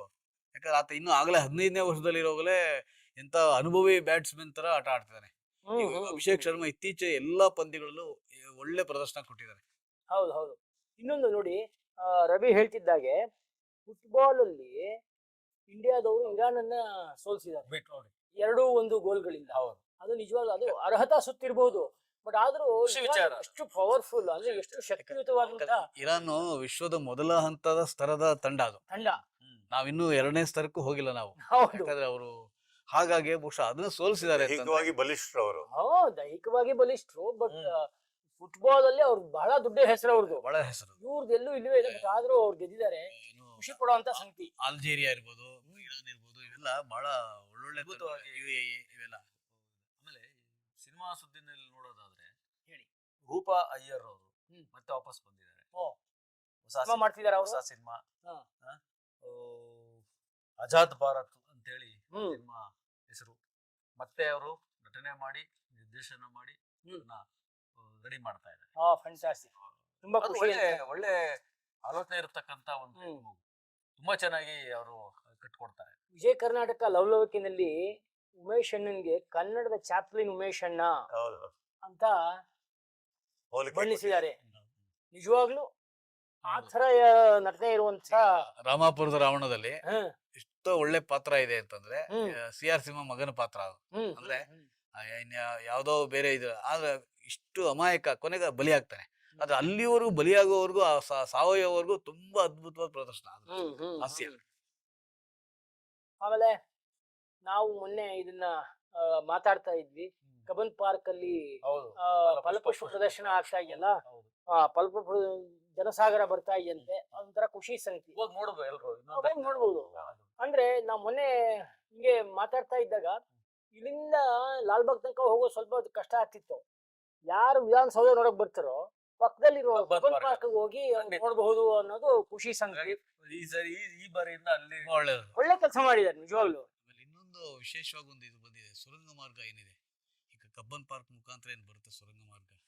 ಸೊ ಅದರಿಂದ ಈ ಪರಿಸರ ಒಂದೇ ಅಲ್ಲ, ಬೇರೆ ಎಲ್ಲಾ ದೃಷ್ಟಿಯಿಂದಲೂ ತೊಂದರೆ ಇದೆ ಅಂತೇಳಿ ಈ ತಜ್ಞರು ವಿಶೇಷವಾಗಿ ಅದನ್ನು ವ್ಯಕ್ತಪಡಿಸಿದ್ದಾರೆ. ಅದು ಇವತ್ತಿನ ಕನ್ನಡಪ್ರಭದಲ್ಲಿ ವಿಶೇಷವಾಗಿ ವರದಿಯಾಗಿದೆ. ಸೊ ಅದ್ರ ಬಗ್ಗೆ ನಾವು ಈಗ ಪರಿಸರ ಈಗ ಹೋರಾಟಗಾರರು ಮತ್ತೆ ಸರ್ಕಾರದ ಗಮನ ಸೆಳೆಯಕ್ಕೆ ಸಜ್ಜಾಗಿದ್ದಾರೆ. ಬಟ್ ತುಂಬಾ ಇದಿದೆ ಅಂತ ಹೇಳಿ. ಆಮೇಲೆ ನಿನ್ನೆದೊಂದು ಇನ್ನೊಂದು ಸುದ್ದಿ ಹಣಕಾಸು ವಿಚಾರಕ್ಕೆ ಸಂಬಂಧಪಟ್ಟಂಗೆ ಡಿಸೆಂಬರ್ 3ರಿಂದ 5ರವರೆಗೆ ಈಗ ಮುಂಬೈನಲ್ಲಿ RBI ತ್ರೈಮಾಸಿಕ ಸಭೆ ನಡೆಯುತ್ತೆ. ಹೌದು. ಈಗ ರೆಪೋ ದರ 6.8 ಅದೆಷ್ಟೋ ಇದೆ, ಅದನ್ನ ಹಾಗೆ ಉಳಿಸ್ಕೊಳ್ತಾರೆ ಅನ್ನೋದು ಇದು ಸಾಧ್ಯತೆ ಇದೆ ಅಂತ ನಿನ್ನೆ SBI ಹೇಳಿದೆ. ಸೊ ಯಾಕಂದ್ರೆ ಈಗ ಹಣಕಾಸಿನ ಪರಿಸ್ಥಿತಿ ಸರಿ ಇದೆ, ಆಮೇಲೆ ಹಣದುಬ್ಬರ ನಿಯಂತ್ರಣದಲ್ಲಿದೆ, ಆಮೇಲೆ GDP ಕೂಡ 8.2ಕ್ಕೆ ಹೋಗಿದೆ. ಸೊ ಈ ಹಿನ್ನೆಲೆಯಲ್ಲಿ ಇಟ್ಕೊಂಡು ಜನರಿಗೆ ಹೆಚ್ಚಿನ ಹೊರೆ ಆಗದೆ, ಆಮೇಲೆ ಗೃಹ ಸಾಲ ಇರ್ಬೋದು, ಮನೆ ಏನು ವಾಹನ ಸಾಲ ಇರ್ಬೋದು, ಇವೆಲ್ಲ ಅಗ್ಗ ಆಗೋಂಗೆ ಜನರು ಅನುಕೂಲ ಆಗೋಂಗೆ ಈ RBI ನಿರ್ಣಯ ತಗುತ್ತೆ, ಯಥಾಸ್ಥಿತಿ ಕಾಯ್ಕೊಳ್ಳುತ್ತೆ. 25 ಏನು ಬೇಸಿಸ್ ಪಾಯಿಂಟ್ ಜಾಸ್ತಿ ಮಾಡ್ತಾರೋ ಕಡಿಮೆ ಮಾಡ್ತಾರೋ ಅದೇನೋ ಒಂದಿದೆ, ಅದನ್ನ ಸ್ವಲ್ಪ ಇದಾಗಿ ಯಥಾಸ್ಥಿತಿ ಕಾಯ್ಕೊಳ್ಳುವಂತ ಸಾಧ್ಯತೆ ಇದೆ ಅಂತ ಹೇಳಿ ಇಲ್ಲೊಂದು ಆಕರ್ಷಕ ಹೇಳಿ ಇಲ್ಲೊಂದು ಆಕರ್ಷಕ ಸಂಗತಿ ಬಹಳ. ಒಬ್ಬ ವಿಜ್ಞಾನಿ ಇಬ್ರು ವಿಜ್ಞಾನಿಗಳು ನೆನ್ನೆ ಮದುವೆ ಆಗಿದ್ದಾರೆ. ಅವ್ರೇನ್ ಮಾಡಿದ್ದಾರೆ, ದುಂದು ವೆಚ್ಚ ಬೇಡ ಅಂದ್ಬಿಟ್ಟು ನಮ್ಮ ಭಾರತದ ಸಂವಿಧಾನದ ಮೇಲೆ ಪ್ರಮಾಣ ಮಾಡಿ ಮದುವೆ ಆಗಿದ್ದಾರೆ. ಅವರು ರಕ್ತದಾನ ಮಾಡೋದಲ್ಲೇ ಸುಮಾರು ಬಂದ ಅತಿಥಿಗಳಿಗೆ ರಕ್ತದಾನ ಮಾಡ್ತಿದ್ದಾರೆ. ಇದೊಂದು ಬಹಳ ವಿಶೇಷ ಸಂಗತಿ. ಇದು ಒಳ್ಳೆ ವಿಷಯ. ಅದು ಅವರು ಮದುವೆ ಆದವರು ನಮ್ಮ ಭಾರತೀಯರೇ. ಒಬ್ಬ ಬೆಂಗಳೂರು ಮತ್ತು ಹೈದರಾಬಾದಿನ ಜೋಡಿ ಇವರು. ಸಂತೋಷ. ಇದು 20-25 ವರ್ಷದ ಹಿಂದಿನ ಘಟನೆ ನಾನು ಹೇಳ್ತೀನಿ. ಚಾಮರಾಜಪೇಟೆಯಲ್ಲಿ ನನ್ನ ಒಬ್ಬ ಶಿಷ್ಯ, ಅವನ ಮದುವೆ ದಿನ ಮದುವೆ ಶಾಸ್ತ್ರ ಮುಗಿದ ತಕ್ಷಣ ಅಲ್ಲೇ ರಕ್ತದಾನ, ಅವನ ಹೆಂಡತಿ. ಆಮೇಲೆ ಇವ್ರು ಹೇಳಿದಾಗೆ ಇನ್ನು ಬೇರೆ ಒಂದು 10ರಿಂದ 20 ಜನ ರಕ್ತದಾನ. ತುಂಬಾ ಅದು ನಿಜವಾಗ್ಲೂ 18 ಯೂನಿಟ್. ಒಳ್ಳೆ ನಮ್ಗೆ ಒಂದೊಂದ್ಸರಿ ಇದೇನಪ್ಪ ಏನೋ ಒಂಥರ ಅನ್ಸುತ್ತೆ, ಆದ್ರೆ ಅವ್ರು ಏನೋ ಒಂದು ಇರುತ್ತೆ ಅವ್ರ ಮನಸ್ಸಲ್ಲಿ, ನಾವೇನೋ ಸಮಾಜ ಸೇವೆ ಮಾಡ್ಬೇಕು, ಇದು ಒಂದ್ ರೀತಿ ಸಮಾಜ ಸೇವೆನೆ. ಸೊ ಪ್ರೊಫೆಸರ್ ಮಲ್ಲೇಪುರಂ ಅವ್ರದ್ದು ನಿನ್ನೆ ಒಂದು ಆ, ಅಲ್ಲಮ ಕಥನ ಕೃತಿ ಬಿಡುಗಡೆ ಆಗಿದೆ. ಗಾಂಧಿ ಭವನದಲ್ಲಿ. ಮಲ್ಲೇಪುರಂ ವೆಂಕಟೇಶ್ ಅವ್ರದ್ದು. ಹೌದು. ನಿಜ ಇದು ಈ ತರ ತುಂಬಾ ಪುಸ್ತಕಗಳು ಬರ್ತಾ ಇರ್ಬೇಕು. ಆದ್ರೆ ಎಲ್ಲೋ ಒಂದ್ ಕಡೆ ಕೊಂಡು ಓದೋರ್ತಕ್ಕಂತ ಏನು ಸಂಖ್ಯೆ ಕಡಿಮೆ ಆಗ್ತಿದೆ ಅಂತ ಹೇಳ್ತಾರೆ. ಬಟ್ ಇದನ್ನ ಎಷ್ಟು ಮಟ್ಟಿಗೆ ನಾವು ಒಪ್ಬೇಕು? ಯಾಕಂದ್ರೆ ಮೊನ್ನೆ ನಡೆದಂತ ಪುಸ್ತಕ ಸಂಖ್ಯೆ ಕೋಟ್ಯಾಂತರ ವ್ಯವಹಾರ ಆಗಿದೆ. ಸೊ ಹಾಗಾಗಿ ಮೊನ್ನೆ ಅದನ್ನೇ ರಾಜ್ಕುಮಾರ್ ಅವರು ಬಂದಾಗ ನಮ್ಮ ವಾಹಿನಿಗೆ ಸಂದರ್ಶನ ಮಾಡ್ತಿದ್ದಾಗ ಕನ್ನಡ ಭಾಷೆಗೆ ಸಾವಿಲ್ಲ, ಎಲ್ಲರೂ ಹೇಳ್ತೀರಿ ಸತ್ತೋಯ್ತು, ಎಲ್ಲಿದೆ ಸತ್ತೋಗಿದೆ ಅಂದ್ಬಿಟ್ಟು ಒಂದು ಅನಾಲಿಸಿಸ್ ಹೇಳ್ತಾರ ಅವರು. ಕಳೆದ ವರ್ಷ ಇಷ್ಟು ಪುಸ್ತಕ ಇದಾಗಿತ್ತು, ಏನೋ ಬಿಡುಗಡೆ ಆಯ್ತು, ಈ ವರ್ಷ ಇಷ್ಟ ಆಗ್ತಿದೆ. ಹಾಗಿದ್ರೆ ಸುಮ್ಮನೆ ಮಾಡ್ತಾ ಇದಾರ? ಅದು ತಗೊಳ್ತಾ ಇದಾರೆ ತಾನೆ, ಓದ್ತಾ ಇದಾರೆ ತಾನೆ. ಹೌದು, ಇದು ಇನ್ನೂ ಹೆಚ್ಚು ಆಗುತ್ತೆ. ನಿಲ್ಲೋ ಸಾಧ್ಯತೆಗಳೇ ಇಲ್ಲ. ಮಾತಾಡೋರ ಸಂಖ್ಯೆ ಕಡಿಮೆ ಆಗ್ತಾ ಇರಬಹುದು ಅಷ್ಟೇ. ನಿಜ. ಬೆಂಗಳೂರಲ್ಲಿ ಹೊರತುಪಡಿಸಿ ಬೇರೆ ಕಡೆ ಎಲ್ಲಿಯೂ ಕೂಡ ಅನ್ಯ ಭಾಷಿಕರ ಹಾವಳಿ, ಗ್ರಾಮ ಭಾಗಗಳಲ್ಲಿ ಅನ್ಯ ಭಾಷಿಕರ ಹಾವಳಿ ಹೆಚ್ಚಿರೋದೇ ಬೆಂಗಳೂರು. ಹೌದು. ಈ ಬೆಂಗಳೂರನ್ನ ಹೊರತುಪಡಿಸಿದ್ರೆ ನೀವು ಎಲ್ಲಿಯೂ ಕೂಡ ಕನ್ನಡಕ್ಕೆ ಧಕ್ಕೆ ಆಗತಕ್ಕಂಥದ್ದಿಲ್ಲ. ಇದು ಒಂದು ಒಳ್ಳೆ ಪುಸ್ತಕ. ಇನ್ನೊಂದು ವಿಶೇಷ ಅಂದ್ರೆ ಒಂದೇ ಒಂದು ಆತಂಕದ ಸುದ್ದಿ ಹೇಳ್ತೀನಿ. ರಾಜ್ಯದೆಲ್ಲೆಡೆ ಇಲಿ ಜ್ವರದ ಭೀತಿ ಅದು ಒಂದು ಸ್ಟಾರ್ಟ್ ಆಗ್ತಾ ಇದೆ. ಸೊ 2,000ಕ್ಕೂ ಹೆಚ್ಚು ಜನರಲ್ಲಿ ಸೋಂಕು. ಈ ವರ್ಷ 40% ಪರೀಕ್ಷೆ ಹೆಚ್ಚಳ. ಸೊ ಇಲಿ ಜ್ವರದ ಬಗ್ಗೆ ಹುಷಾರಾಗಿರಿ. ಜಾಗ್ರತೆಯಿಂದ ಇರ್ಬೇಕು. ಅದಕ್ಕೆ ಆರೋಗ್ಯ ಇಲಾಖೆ ಬಹಳ ಮುಂಜಾಗ್ರತಾ ಕ್ರಮ ತಗೋಬೇಕು. ಯಾಕಂದ್ರೆ ಈಗ ತರಳು ಬೇನೆ ಅವು ಏನಿರ್ಬೋದು ತಗೊಳ್ತಿರ್ತಾರೆ ಕಂಟಿನ್ಯೂಸ್ಲಿ, ನಿರಂತರ ಇದು. ಹೌದು, ಪ್ರಕ್ರಿಯೆ ನಿರಂತರ. ಇನ್ನೊಂದು ವಿಷಯ ನಿಮ್ಗೆ ಹೇಳಲಿಕ್ಕೆ ಇಷ್ಟಪಡ್ತೇನೆ. ಶಾಲೆಗಳ ಬಳಿ ಬೀದಿ ನಾಯಿ ನಿಯಂತ್ರಣಕ್ಕೆ ಮಾರ್ಗಸೂಚಿ. ಇದಾಗ್ಲೇಬೇಕು. ಬೀದಿ ನಾಯಿಗಳದು ಎಷ್ಟು ನೋಡಿ ಸಾಕಾಗಿದೆ. ಆಗ್ಲೇಬೇಕಿತ್ತು. ಇದಾಗ್ಲೇಬೇಕು ಅಲ್ವಾ? ಅಲ್ಲಲ್ಲಿ ಏನಾಗ್ತಾ ಇದೆ, ಮಕ್ಕಳು ಏನು ಗೊತ್ತಾಗಲ್ಲ, ನಾಯಿಗಳು. ಮತ್ತೆ ಇಲ್ಲಿ ಸರ್ಕಾರ ಎಲ್ಲಾ ಯೋಜನೆಗಳಿಗೂ ಹಣಕಾಸು ಒದಗಿಸ್ತಾ ಇದೆ, ಮಾಡ್ತಾ ಇದೆ. ಎಷ್ಟು ಮಟ್ಟಿಗೆ ಅನುಷ್ಠಾನ ಆಗ್ತಾ ಇದೆ. ಈಗ ಅದಕ್ಕೆ ಒಬ್ರು ಏಜೆನ್ಸಿ ಕೊಡ್ತಾರೆ, ನೀವು ಬೀದಿ ನಾಯಿಗಳು ಹಿಡೀರಿ, ಒಂದ್ ನಾಯಿಗೆ ಇಷ್ಟು ಕೊಡ್ತೀವಿ. ಹೌದು. ಅವ್ರೇನ್ ಮಾಡ್ತಾ ಇದಾರೆ, ಹಿಡಿದ ನಾಯಿನೇ ವಾಪಸ್ ಹಿಡಿತಾ ಇದಾರ. ದುರಂತ ಇದು. ಅಲ್ಲ, ದುರಂತ ಅಂದ್ರೆ ಇದ್ದಿದ್ದೇ ಸಾರಿ. ಅಲ್ಲ, ಕರ್ಮಕಾಂಡ. ಇದನ್ನ ಯಾರು ಮಾನಿಟರ್ ಮಾಡ್ತಾ ಇದ್ದೀರಿ, ಏನ್ ಕತೆ ಒಂದು ಅರ್ಥ ಆಗ್ತಾ ಇಲ್ಲ. ಸೊ ಹಾಗಾಗಿ ಯಾವುದೇ ಕಾನೂನು, ಯಾವುದೇ ಒಂದು ಯೋಜನೆ ಜಾರಿಗೆ ಬಂದ್ರು ಕೂಡ ಅದು ಖಂಡಿತವಾಗಿಯೂ 100% ಬರ್ಬೇಕು. ಬೀದಿ ನಾಯ ಹೆಚ್ಚಳ ಆಗ್ಲಿಕ್ಕೆ, ಹಾವಳಿ ಹೆಚ್ಚಳಕ್ಕೆ 2-3 ಕಾರಣ ಇದೆ. ಒಂದೇನು ಅಂತಂದ್ರೆ, ಈಗ ಬೇರೆ ಪ್ರಾಣಿ ಪ್ರಿಯರು ಏನ್ ಮಾಡ್ತಾರೆ, ಅದಕ್ಕೆ ಯಥೇಚ್ಛವಾಗಿ ಎಲ್ಲಂದ್ರೆ ಆಹಾರ ಹಾಕಕ್ ಸ್ಟಾರ್ಟ್ ಮಾಡಿದ್ದಾರೆ. ಜೊತೆಗೆ ಈ ಮಾಂಸಗಳ ಮಾರಾಟ ಕೇಂದ್ರಗಳೇನಿದೆ, ಅಂಗಡಿಗಳಿವೆಲ್ಲ, ಇವತ್ತು ಆ ತ್ಯಾಜ್ಯಗಳನ್ನ ಎಲ್ಲೋ ಒಂದ್ ಕಡೆ ನಿಗದಿತ ಪ್ರದೇಶದಲ್ಲಿ ಹಾಕಲ್ಲ, ಅಲ್ಲೆಲ್ಲ ಎಸಿತಾರೆ. ಈ ನಾಯಿಗಳ ಮಾಂಸದ ಆಸೆಗೆ ಬರ್ತವೆ, ಅವು ಅಭ್ಯಾಸ ಆಗಿರ್ತವೆ. ಈ ಮಕ್ಕಳು ನೋಡ್ತವೆ, ಹಾಗಾಗಿ ಮಕ್ಕಳ ಮೇಲೆ ದಾಳಿ ಮಾಡ್ತಾರೆ. ಕ್ರೂರತೆ ಬಂದ್ಬಿಟ್ಟಿರ್ತವೆ ಮಾಂಸದಿಂದ, ಹಸಿವಾಗಿರ್ತವೆ ಅವಕ್ಕೆ. ಹೀಗಾಗಿ ಇವೆಲ್ಲವನ್ನು ಯಾರು ಮಾಂಸದ ತ್ಯಾಜ್ಯ ಎಸಿತಾರಲ್ಲ, ಅದಕ್ಕೂ ಒಂದು ಮಾರ್ಗಸೂಚಿ ಮಾಡ್ಬೇಕು. ಯಾಕಂದ್ರೆ ಸ್ವಚ್ಛತೆ ಅನ್ನೋದು ಬಹಳ ಮುಖ್ಯ ಆಗುತ್ತೆ. ನೋಡಿ, ಇನ್ನೊಂದು ಒಳ್ಳೆ ವಿಚಾರ ಏನಂತಂದ್ರೆ, ಈ ಜಿಂಕೆ ಪಾರ್ಕ್ ತುಂಬಾ ಚೆನ್ನಾಗಿ ಮಾಡಿದ್ದಾರೆ ಇವಾಗ. ಹೌದು, ಜಿಂಕೆ ಪಾರ್ಕ್ ಕಾಳಿದಾಸಲ್ಲಿ ಪಕ್ಕ ಏನಿದೆ, ಚಾಮರಾಜಪೇಟೆ ಹೌದು, ಅದ್ಭುತವಾದಂತ ಒಂದು ಪರಿಕಲ್ಪನೆಯಲ್ಲಿ ತುಂಬಾ ಚೆನ್ನಾಗಿದೆ. ಆದ್ರೆ ನಾನೊಂದ್ 2 ಸಾರಿ ಗಮನಿಸಿದಾಗ ಅದನ್ನ ಎಷ್ಟು ಮುತುವರ್ಜಿಯಿಂದ ನೋಡ್ಕೊಳ್ಬೇಕು ಅನ್ನೋದು ಯಾವ ಜನಗಳಿಗೂ ಇಲ್ಲ. ಲ್ಯಾಂಡ್ ಮೇಲೆ ಓಡಾಡ್ಬೇಡಿ ಅಂತಿರ್ತಾರೆ, ಅಲ್ಲೇ ಹೋಗೋದು, ಓಡಾಡ್ತಾರೆ. ಎಷ್ಟು ಅಭಿವೃದ್ಧಿ ಕೆಲಸ ಮಾಡ್ತಿಲ್ಲ ಅಂತ ಹೇಳ್ತಿಲ್ಲ, ಎಲ್ಲರೂ ಮಾಡ್ತಿದ್ರು. ಬಟ್ ನಾವು ಪಾಲಿಸೋದು, ನಾವು ಅದಕ್ಕೆ ಸಾಥ್ ಕೊಡ್ಬೇಕು. ಹಾಗಾಗಿ ಮಕ್ಕಳು ಮರಿ ಆಟ ಆಡಕ್ಕೆ ದಯವಿಟ್ಟು ಅದೊಂದು ಪಾರ್ಕ್ ಆದ್ರೂ ಬಿಡಿ, ಅದನ್ನು ಹಾಳು ಮಾಡಬೇಡಿ ಅಂತ ನಾನು ಈ ಮೂಲಕ ನಾಗರಿಕರನ್ನ ಒಂದು ಒಳ್ಳೆ ಸುದ್ದಿ ಬಂದಿದೆ. ಖಂಡಿತ. ನಮಗೆ ಇವತ್ತಿನ ಸಂಚಿಕೆ ಮುಗಿಸೋ ಸಮಯ ಬಂದಿದೆ. ಈ ಕಾಫಿ ಕಟ್ಟೆ ನಿಮಗೆ ಏನನ್ನಿಸ್ತು?